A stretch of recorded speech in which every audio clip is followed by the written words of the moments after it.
Bienvenue dans l'entretien de France 24. 5 mois après l'arrestation de Laurent Gbagbo et la fin de la crise en Côte d'Ivoire, la question de la sécurité reste cruciale pour la reconstruction du pays.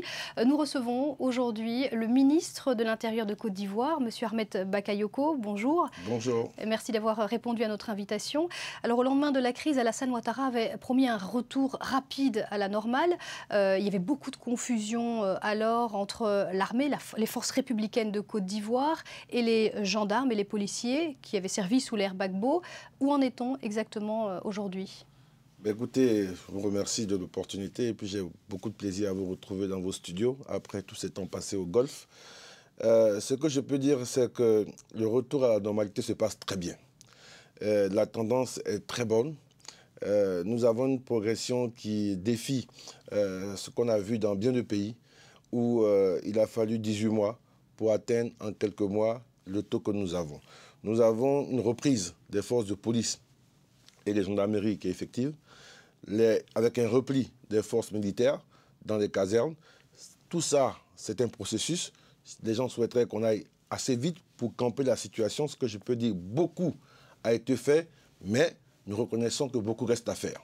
Beaucoup reste à faire. Dans quel domaine exactement? Est-ce que c'est dans la confiance que la population peut avoir dans ces forces de sécurité en général? Tout à fait, dans la confiance. D'abord, nous avons travaillé à travers un plan de lutte contre le racket à faire en sorte que les populations retrouvent leur liberté. Aujourd'hui, vous pouvez interroger n'importe qui à Abidjan, les gens vont et viennent sans les barrages, les tracasseries, etc., qui sont réduites. Ensuite, faire en sorte que les gens soient libres dans leur domicile, que nous puissions réduire le taux d'agression. Aujourd'hui, l'agressivité, les agressions sont liées au niveau de réinsertion que nous avons des forces militaires. Vous savez qu'avec cette crise, nous avons eu environ 20 000 jeunes combattants qui se sont volontairement engagés dans cette guerre de libération et qui sont là et que nous devons traiter. On a le sentiment qu'on veut nous pousser à la faute pour que cette affaire soit traitée dans la précipitation. Nous avons un calendrier. Il faut d'abord les reprofiler, donc les identifier. Intégrer ceux qui ont la qualité, la capacité d'aller dans l'armée et trouver du travail, donc réinsérer dans la vie sociale ceux qui ne le sont pas, pour que ce désarmement soit quelque chose d'équilibré. Il ne faut pas faire quelque chose de rapide pour faire plaisir à l'opinion publique nationale et internationale et avoir un kyste qui demeure un poids dans le développement du pays. Donc cette question est prise en charge, elle est traitée par le programme national de réinsertion qui est dirigé par M. Daniel Ouattara. Et le 2 septembre, donc dans 2 jours, on a la fin du reprofilage qui est en fait la fin de l'identité. Ensuite, il va y avoir une affectation, une adaptation à l'évolution de la crise de ce programme global de désarmement. Alors il faut pas agir dans l'urgence, vous dites, mais certaines organisations, dans la précipitation, ouais. Mais certaines organisations de défense des droits de l'homme dénoncent tout de même des exactions qui seraient commises encore en ce moment même en Côte d'Ivoire par les forces de sécurité, que ce soit par les FRCI ou aussi par les policiers et les gendarmes. Là, c'est des accusations quand même très très graves. Qu'est-ce que vous faites concrètement pour mettre fin à ces exactions? Écoutez, nous avons créé une commission nationale d'enquête indépendante qui est à l'œuvre. Notre méthode, la méthode du président Ouattara, c'est de ne pas jeter du revers de la main toutes ces accusations. Nous les prenons en compte, nous asseyons avec ces organisations et nous voulons avoir des preuves. Ce que nous ne voulons pas, nous ne voulons pas tomber dans cette habitude de mettre dos à dos toutes les parties parce qu'on a dit que des miliciens et des mercenaires de Gbagbo ont tué, il faut trouver des tueurs chez Ouattara. Il y a eu des combats, comme il y a des combats aujourd'hui en Libye. Mais après, il y a un décompte. Mais nous avons la conviction que nos hommes ont été responsables des tueries ou pas dans le cadre de combats. Parce que ces combats, quand même, se sont poursuivis à PK-18, ces combats se sont poursuivis à Yopougon, tout le monde le sait. Il n'y a pas 5 mois. Donc, ce que je veux dire, si les enquêtes, si les éléments que rapportent ces ONG sont mis en évidence, nous prenons des mesures. Ce qu'il ne faut pas, parce que je peux vous dire que je travaille au quotidien avec ces ONG, nous ne fermons pas la porte. Bien souvent, ils nous disent que c'est le fait de témoignages. Mais dans un contexte comme la Côte d'Ivoire, si vous allez à Yopougon, vous visitez 5 familles de pro-Gbagbo, ils vous diront qu'on a tué ceci, on a fait ceci, mais qu'est-ce que ça prouve?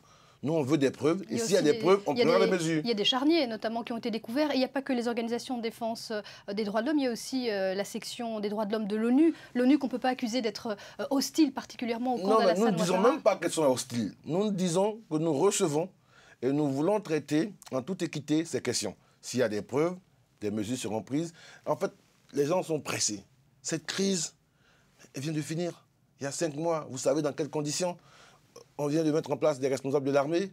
La prison civile était fermée, on vient de la rouvrir. C'est maintenant que la plupart des grands commandements font leur passation.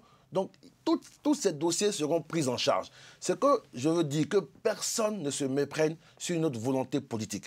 La volonté politique affirmée par le président de la République, c'est de faire de la Côte d'Ivoire un état de droit. Et nous l'avons dit à nos hommes. Ceux qui seront coupables d'exactions, de crimes de sang, seront passibles devant les tribunaux compétents. Alors vous avez rencontré cette semaine le ministre de l'Intérieur français, votre homologue Claude Guéant. Est-ce qu'il y a des choses concrètes qui sont ressorties de cette rencontre, des promesses, des actions concrètes? Tout à fait. En dehors de la réactivation de la coopération dans toute sa composante, formation, assistance, etc., nous avons là déjà une donation importante de la France qui va être faite à la mi-octobre. Et j'ai invité le ministre Claude Guéant qui a accepté de venir à faire octobre à Abidjan. Nous allons recevoir des véhicules roulants, je pense plus d'une cinquantaine, du matériel de maintien de l'ordre, parce que la police et la gendarmerie ont été dépouillés avec cette crise. Aujourd'hui, nous, notre contrainte, c'est que tout notre travail, tous nos efforts, c'est pour remettre le pays à niveau, à zéro, pour repartir. En fait, notre calendrier, c'est de tout faire d'ici la fin 2011 pour remettre des pendules à l'heure, pour qu'en 2012, nous puissions entamer tout le programme de développement. Le pays commence à être en chantier. Nous avons bouclé les financements du 3e pont qui vont démarrer en septembre. Le pont de Jacquesville a été bouclé. La fin de l'autoroute du Nord. Donc, voilà un pays qui est redevenu propre, appelé Abidjan, demandé. C'est un pays qui est plein d'espoir. La Côte d'Ivoire, le président Ouattara va étonner le monde avec ce qu'il va faire de la Côte d'Ivoire. Et je pense que la Côte d'Ivoire peut offrir ce qu'il y a de mieux en Afrique. Monsieur le ministre, je vous propose de revenir sur une affaire qui fait polémique en ce moment en France comme en Côte d'Ivoire. Le 20 août dernier, 3 anciens militaires officiers français qui travaillaient en Côte d'Ivoire dans le secteur de la sécurité disent avoir été enlevés, arrêtés de manière arbitraire à Abidjan. Où en est la situation? Pourquoi cette interpellation? Mais simplement parce que ces personnes sont en relation avec une personne qui est sous surveillance, qui est M. Frédéric Lafont, qui pèse des lourds soupçons de collaboration avec le régime Gbagbo dans le cadre des achats d'armes, du transport des armes. Ce monsieur travaillait pour lui, ce monsieur est réfugié au Togo et il envoie des gens qui sont des ex-militaires français sur un territoire dans un contexte comme celui-là qui est très sensible. Donc nos hommes sont intervenus en urgence, ils ont été entendus et la plupart sont retournés au Togo. C'est ça l'état de droit. Vous savez, les gens ont commencé à dire... Aucune charge n'a été retenue contre eux? Pour le moment. Pour le moment, ce que je veux dire, nous voulons bâtir sur la base de l'état de droit. Ça veut tout dire. Être français ne vous met pas au-dessus de la loi en Côte d'Ivoire. Il faut que ce soit clair. Et nous l'avons dit aux autorités ici. Et ces messieurs le savent. L'ancien officier Charot a travaillé à la formation des milices et du SECOS. Il a travaillé pour la sécurité de Seka Anselme, qui était l'homme de main de Mme Gbagbo. Donc, ces messieurs ne peuvent pas venir dans le contexte de la Côte d'Ivoire se promener sans informer les autorités et avec des sommes d'argent de cette nature sans qu'on sache. Justement, l'un de ces Français a porté plainte pour vol.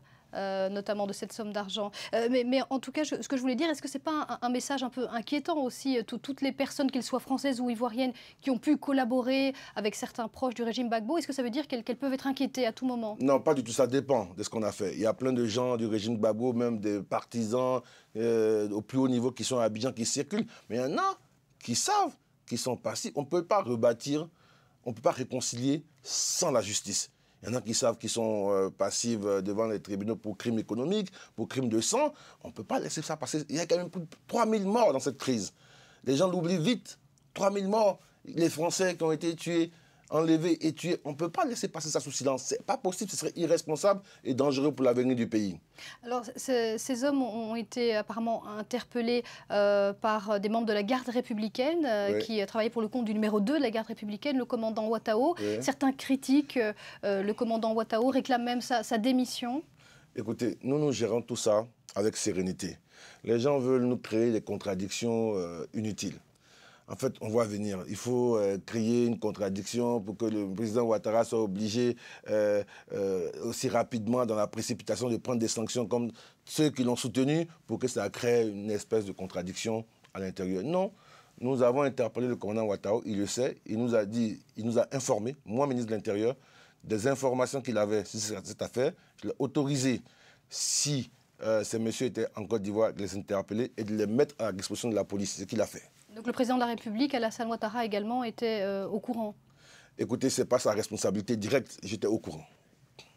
Alors une dernière question au sujet de Laurent Gbagbo. Donc il a été arrêté le 11 avril dernier et il a été formellement inculpé le 18 août dernier pour crime économique. Alors ses avocats continuent à dénoncer la façon dont il a été interpellé. Ils affirment que son statut d'ancien chef d'État n'a pas été respecté. Qu'est-ce que vous répondez? Écoutez, Gbagbo Laurent a été interpellé après des tirs à l'arme lourde dans un bunker. Il était en chef d'opération militaire, ce n'était pas un chef d'État ou un ancien chef d'État. Donc ce que je veux dire, que les gens arrêtent de nier ce qui s'est passé en Côte d'Ivoire, d'insulter la mémoire récente des Ivoiriens. Nous le traitons du mieux que nous pouvons. L'ONU l'a confirmé, tous ceux qui l'ont vu l'ont confirmé. Il est dans les mains de la justice fera son travail en toute sérénité. Tout ce qui est arrivé à la Côte d'Ivoire, tous ces morts, tous ces crimes, Gbagbo est le premier responsable. C'est parce qu'il a refusé de donner le pouvoir qu'il y a eu tous ces problèmes. Donc on ne peut pas s'étonner qu'il soit aujourd'hui inculpé et passé devant les tribunaux. Bon, on suivra sur France 24 toute la situation en Côte d'Ivoire. Merci, Monsieur le Ministre, d'avoir été notre invité dans l'entretien. Restez sur France 24 tout de suite, d'autres informations.